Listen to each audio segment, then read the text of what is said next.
तीनों जुड़वा भाई एक साथ वॉशरूम गए।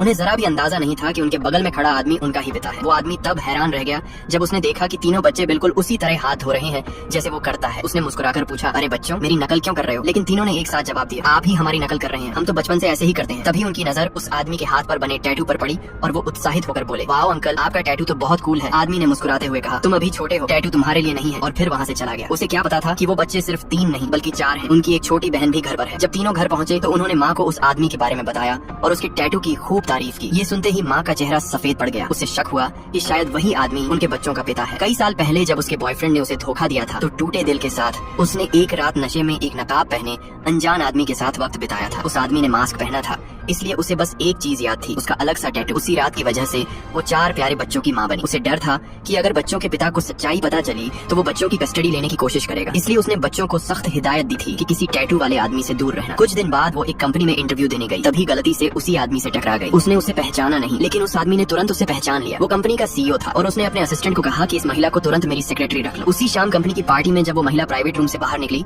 तो उसकी मुलाकात उसी सीईओ से हुई जो इस बार भी मास्क पहने था। जैसे ही उसकी नजर उसके हाथ पर बने टैटू पर पड़ी वो सन्न रह गई और तुरंत बोली, तुम्हें अपनी जिम्मेदारी निभानी होगी। आदमी हैरान होकर बोला, कौन सी जिम्मेदारी? महिला ने गुस्से में कहा, उस रात तुमने प्रोटेक्शन का इस्तेमाल नहीं किया था। ये सुनते ही आदमी चौंक गया और तुरंत पूछा, क्या तुम मेरे बच्चे की माँ बनी?